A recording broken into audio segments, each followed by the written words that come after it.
It's another week, another sort of seesawing affair. It's been a pretty common theme in the last couple of weeks, but they just seem to I think the way of numbers just seemed to just decide the game in the end, didn't it? Yeah, it did.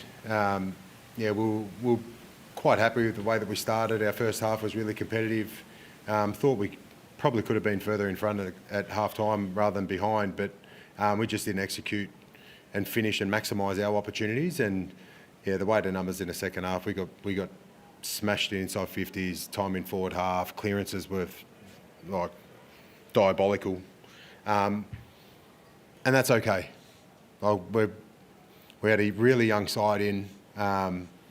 We just spoke about it post game. A lot of their A graders played really well, like their execution, Merritt, Martin, McGrath. They've all had over 30 possessions, wet conditions, and their talent shone through. But they've all played over 100, 150 games. Our front end had Trainer, Lawler, Fall, Sims, who have played 10 games of footy each. So I joked about it during the week around our forward line feeling like a creche.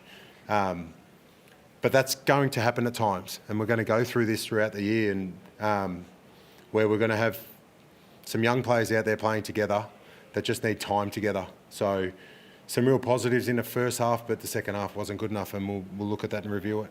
The clearance situation, how much do you think that had to do with Nankervis not being there? Yeah, well, I think it's a bit of... Yeah, the clearances, some of it was forward 50 and D50, so both the bookends. And between arc, there wasn't a lot of stoppages last week. I think we had a record amount. This week seemed like there wasn't hardly any at all. But obviously losing your captain and he's in very good form, Nank. So, yeah, for him to miss obviously was going to always be an issue for us. But Samson, and to be fair, look, Samson Ryan's played first ruck twice at AFL level. And he's done it coming off 4 weeks out, so without any footy leading into it. So, yeah, he tore it away. He kept trying, kept working hard. Simsy got an opportunity to play a bit more ruck, and so we'll be better for it. We just weren't good enough tonight, and, yeah, the boys are disappointed, and so are we. Is it just a 5-day break? You just didn't want to take any risk with him, or was this planned? With Nank? Yeah. Oh, no, he's been dealing with it. He's dealing with a knee issue for the last few weeks, so we had to break the cycle. So a 5-day break, it just made sense. The risk was if we kept pushing him through, he'd miss more than one game. So we're hoping this would do that. He would just miss one and get back in for the next couple of weeks and look to the bye. So the hardest thing with the captain telling him that this is the best scenario or the best process to go through is when Lynchy and Noah Bolter aren't playing. You could see that he was more worried about our leadership out there. So, but yeah, we just have to play the long game with him. He's in really good form, and it's a long season, and he'll be better for it next week. Yeah, I mean, you mentioned Bolter and also Nankervis. I mean, it's obviously a developing team. Is that just like maybe possibly in hindsight a bridge too far, or I know you want to win every game, but is sometimes the reality of is a factor in that? Yeah, no, well, we still want to win, and like you said, up until 3/4 time, we'll ride in the game. So, and we'll look at that. Like, we're not going to look at the scoreboard and go, we'll just horrendous today and just focus on our RFIs. We'll never do that. If there's positives in the game, we want our boys to understand why we were dominating early, and we weren't, like I said, we weren't maximising our opportunities, but we'll win the game, and we're up for the fight. So.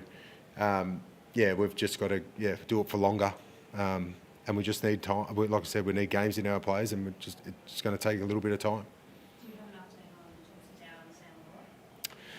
Yeah, Sammy Lawler, unfortunately, we think it's just got a slight hammy. Not sure how bad it is, and so yeah, he's obviously most likely going to miss next week. But and Thompson Dow's kneecap slipped out, so he said he's had it before, so. Depending on what sort of damage that does, yeah. So he's most likely going to miss as well. But I'm not sure if he's like I said, it's happened to him before. I'm not sure if he missed the game, but hopefully we can get lucky there because he was in really good form. So we lost a couple of players, and on a 5-day break, we just looked tired in the last quarter. So we're battling.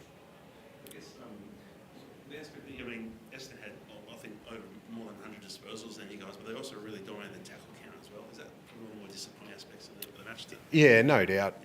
They're very good at their game management was very good. They got to 3 goals up and just took our pressure away. So they kept Their uncontested marks went through the roof in the last quarter and a half, and credit to them. Like I said, credit to their good players, played really well, and a lot of their boys have obviously played in this game over the last few years, so they're used to the occasion and things like that. So, yeah, the tackle count late in the game, you're just trying to get back into the game and trying different things. But, yeah, I think it was more what they were doing with the ball to take our pressure away.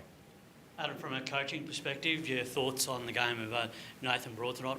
I thought he really played a pivotal role just to try and keep you in the contest on the defensive side of things, to try and get something moving in terms of your offence and your ball transition as well. Yeah, well, his form across the whole night was terrific. So, and it was the first time he captained the club, which is a credit to him.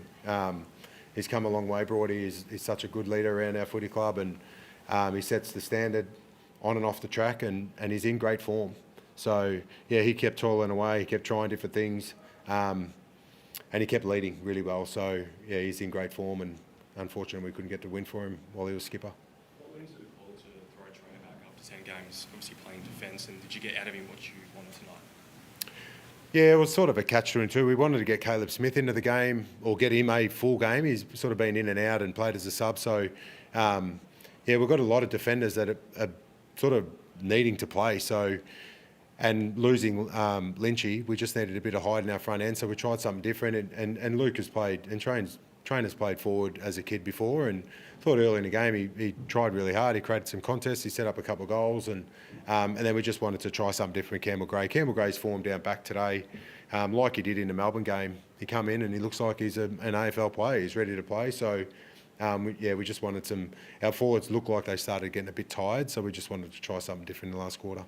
What about how Brady could impact that mix once when Bolter does play games?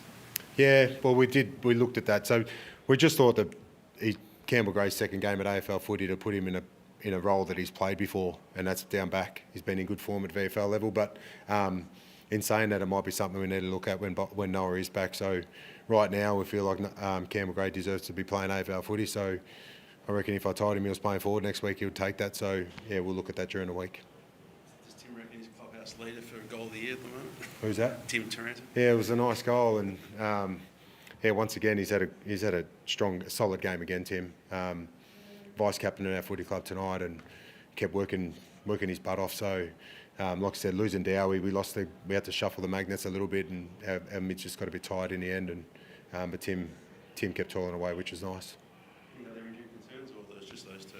No, just those two, luckily. So, obviously, we'll get 3 boys back, or Dion hopefully get through tomorrow night, and we'll get some experience back to filter back into our team, which is awesome. But like I said, a few of our younger boys got an opportunity to play on the big stage, and we'll just be better for it. What's the goal for Dion tomorrow night? Is it half a game? No, he's playing 3 quarters. I got that wrong yesterday, and he let me know that. No, he's playing 3 quarters over the game. So essentially, he'll play a full game of footy and manage some game minutes, but he'll be available next week, which is awesome. So, yeah, he'll be itching to get out there tomorrow night. So no doubt the few of the boys will go and watch him and support him, and we can't wait. Thanks, guys.